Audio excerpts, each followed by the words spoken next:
Hey everyone, and welcome. Today, we're diving into something that is absolutely critical. How do you choose the right metric for your model?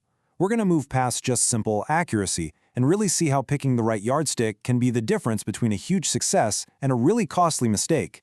So let me just start by asking you a question. Imagine you've just built a predictive model, and it's showing off a 99.9% accuracy rate. That's an A+, right? Time to pop the champagne? Well, maybe hold on a sec. The answer, as you've probably guessed, is a whole lot more interesting than just a simple yes or no. To really see why, let's picture this. We've got two different models, and they're both designed to detect credit card fraud. Model A, well, that's our superstar, right? It's got 99.9% accuracy. And then there's Model B, kind of lagging behind at 98%. Now on paper, this looks like a total no-brainer. You'd pick Model A every single time, wouldn't you? But then, let's look at what actually happens when we put them to work. Model A, our so-called accurate model, it only caught a measly $1,000 in fraud. And worse, it annoyed 1,000 good customers by flagging their totally normal transactions. Meanwhile, the less accurate Model B, it caught 50 times more fraud. We're talking $50,000. And it only bothered 50 customers. So which model is actually better for the business? I mean, it's not even close, right? Model B is the clear winner because it's focused on what actually matters, catching bad guys and keeping the good guys happy. Okay, so let's really break this down because that example gets right to the heart of what we're talking about today. This is the core principle. You have to match your metric to the decision you are actually trying to make. See, the issue with our first fraud model wasn't that it was bad at math. It was that it was being measured against the completely wrong goal. Just relying on a default metric like accuracy, especially when fraud is super rare, can be incredibly misleading, and it leads to exactly these kinds of expensive, frustrating mistakes. This right here, this quote gives us the solution and, honestly, the key takeaway for today. You need to match your metric to three things. First, the specific decision your model is going to drive. Second, the real-world costs of when it messes up. And third, the shape of your data. Is the thing you're looking for happening all the time, or is it a needle in a haystack? All right, let's make this super practical with our first case study. Imagine a bank. They want to run a marketing campaign. They've got a model that predicts who's likely to sign up for a new product, but here's the catch. They only have the budget to call a small number of their top leads. So the decision here isn't just labeling every single customer as yes or no. The real decision is, whose name do we put on our limited call list? So the process is simple. You rank everybody from most likely to least likely. Then you pick the top K people, where K is just the number of calls you can afford to make, and then you measure how successful that very specific list was. This means we need metrics that evaluate the quality of just that top slice of the list, and that's where something like Precision at K comes in. This metric answers a really direct, simple business question: of the top K people we actually call, what percentage of them are going to say yes? Another fantastic one is Lift at K. That tells you how much better your fancy model is doing than if you had just picked names out of a hat. These metrics directly mirror the actual business decision being made. Okay, on to our second case study. Now let's look at situations where the stakes are much higher, where some mistakes are way more costly than others.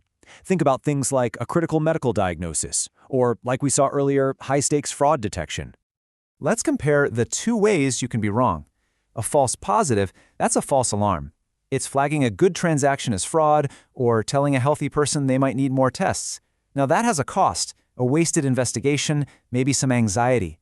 But a false negative? That's a complete miss. That's letting a massive fraudulent charge go through, or much more seriously, it's missing a disease diagnosis entirely.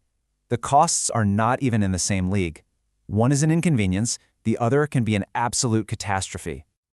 So, when you absolutely cannot afford to miss something, you need to be focusing on a metric called sensitivity. You'll also hear it called recall. This measures how good your model is at catching the thing you're looking for. In a medical context, it's the percentage of sick patients that you correctly identify. For any kind of screening test, having high sensitivity is non-negotiable. Now, the other side of this coin is specificity. This measures how good your model is at correctly identifying the negative cases, the healthy patients or the legitimate transactions. In other words, it's all about your ability to avoid false alarms, to not cry wolf. And there's usually a trade-off here. If you turn up the dial on sensitivity to catch every single true case, you might end up generating more false alarms, which lowers your specificity. Finding that right balance depends entirely on the real-world costs of those different errors. Okay, so we've walked through a couple of really important examples. Let's pull it all together now into a practical toolkit that you can actually use to choose the right metric for your own projects. So here's the million-dollar question. What's the right choice for you? Well, it all comes back to the specific problem you're trying to solve. Let's look at a few solid rules of thumb. First off, if your decision is all about creating a ranked list and then acting on the top K items, just like our bank's call list, then you should be using metrics that focus only on that top slice. We're talking precision at K, recall at K, and lift at K. These all measure the quality and value of that specific group. You can even build a custom metric for expected profit that calculates the actual dollar value. Second, if your data is really imbalanced, where the event you're looking for is that needle in a haystack like fraud, you have got to avoid relying on accuracy alone. It will mislead you, plain and simple. Instead, you want to focus on precision and recall. And to get a really good holistic view, look at the area under the precision recall curve, or PRAUC, which kind of summarizes the model's performance. And third, if the costs of your errors are unequal, if one mistake is way more damaging than another, then you need to use cost-sensitive metrics. This could mean building a metric that directly models profit and loss, or it could mean very carefully balancing sensitivity and specificity to reflect which error is the more dangerous one in your world. Look, if you remember just one thing from all of this, please make it this. Pick metrics that mirror your decision and encode your costs. That's the whole philosophy right there. Your metric isn't just a score in a competition, it's the embodiment of your project's entire reason for existing.